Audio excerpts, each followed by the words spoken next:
Good morning class 10।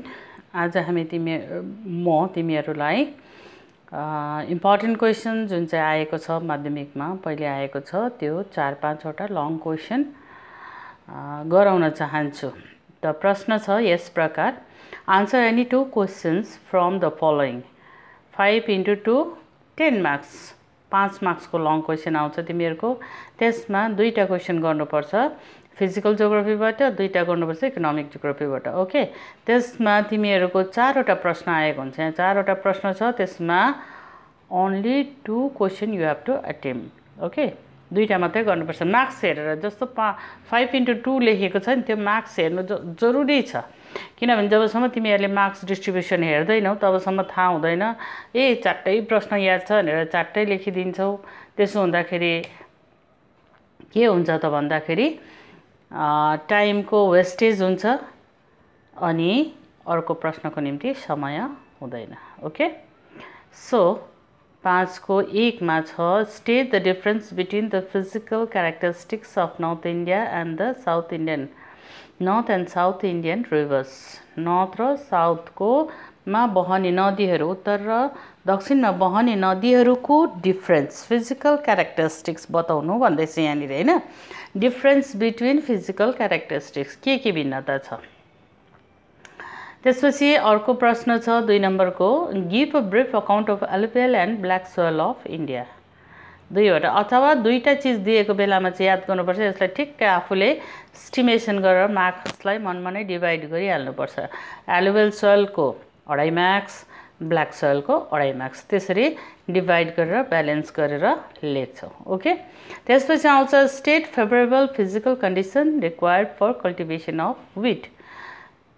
विटको उत्पादनको निम्ति अथवा गहुँ उमार्नको निम्ति भौतिक तत्त्वहरू के को आवश्यकता पर्छ अथवा फिजिकल इन्भाइरोमेन्टहरू के चाहिन्छ। त्यसपछि आउँछ discuss the importance of transport system in India. त म एकाएक गरेर यो 4टा प्रश्नको उत्तर दिन्छु, तिमीहरूलाई लेखिदिन्छु। अनि ग्रुप 5 मा तिमीहरूको 10वटा म्याप भर्नु छ, तर यो पेजमा 6वटा मात्रै भएकोले गर्दा अर्को पेजमा जाँदा अरू भेट्छौ र यो पनि म एकपल्ट एक्सप्लेन गरिदिउँ। विन्ध्या माउन्टेन त लेखेकै छ नाम, त्यसकारणले विन्ध्या माउन्टेन कहाँ छ, माउन्टेनको चिह्न बनाएर तिमीहरू म्याप भर्छौ। लोकतक लेक छ मणिपुरमा, लोकतक। यो लोकतक लेकको चाहिँ एउटा के इम्पोर्टेन्ट छ भन्दाखेरि, यस्तो खालको लोकतक लेक जस्तो विश्वमा कुनै पनि अर्को लेक छैन र मणिपुरी भाषामा यसलाई के भनिन्छ, फुमदी भनिन्छ। यो हल्ली बस्छ, भुइँचालो आएको जस्तो।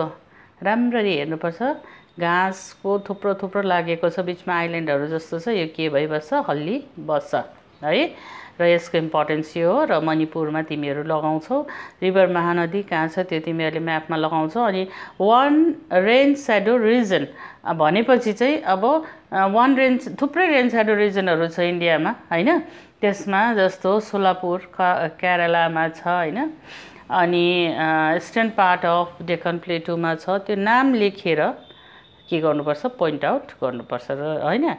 1 म्यानग्रोभ फरेस्ट रिजन भनेपछि, म्यानग्रोभ भनेपछि दलदले जमिनमा हुने वृक्ष जस्तो सुन्दरी वृक्ष। सुन्दरवन पश्चिम बङ्गालको दक्षिणी भागमा लगाउन सक्छौ अथवा कच्छानका त्योहारमा तिमी लगाउन सक्छौ। अनि 1 डेजर्ट सोइल रिजन भनेपछि भारतवर्षको डेजर्ट एउटै मात्रै छ, हट डेजर्ट। र त्यहाँ माथि तिमीले कहाँनिर गर्न सक्छौ, गुजरातमा अथवा राजस्थानमा के गर्न सक्छौ, थार डेजर्टमा लगाउन सक्छौ। त यो भयो तिम्रो 6वटा म्याप पोइन्टिङको कुरा। अब यो 4वटाको एकाएक गरेर म तिमीहरूलाई उत्तर पढेर सुनाउँछु। ओके, त फर्स्टमा छ the difference between north Indian river and south Indian river. Okay, म रिड आउट गर्छु, तिमीहरूले यो कुरोहरू खातामा लेख्नुपर्छ, त्यसकारणले म स्लोली रिड आउट गर्छु। Okay, the north Indian river are antecedent river and perennial river fed by snow of Himalaya mountain regions, while the South Indian rivers are not perennial in nature. Their source are fed by rainwater. यो भयो एउटा difference. The North Indian river are young river while the South Indian rivers are old river. Number 2. The gradient of Northern Indian rivers are very less and carry huge amount of silt and water. Okay, here about 3 number. While the South Indian river carry less volume of gradient and the silt and have high gradient. Our number 4 matter, North Indian rivers are and South Indian east flowing rivers form deltas, while the South Indian west flowing rivers form estuaries. 4 number our 5 difference है. Some examples of North Indian rivers are Ganga, Brahmaputra, Jhelum, Satluj, etc. On the other hand, Godavari, Krishna, etc. are the South Indian river. अब यो मैले एकदमै सर्टकटमा तिमीहरूलाई 5 मार्क्सको 5 वटा question भएको long क्वेशनको answer दिए. यसमा तिमीहरूले अझै चाह्यो भने अझै 1-2 वटा पोइन्ट के गर्न सक्छौ, थप्न पनि सक्छौ. ओके, The second question मा जाउँ हामी. यहाँ यो प्रश्नमा थियो alluvial and black soil को बारेमा र alluvial र black soil को बारेमा म बताउँछु. The alluvial soil occur mainly in the Satluj, Ganga, Brahmaputra plain.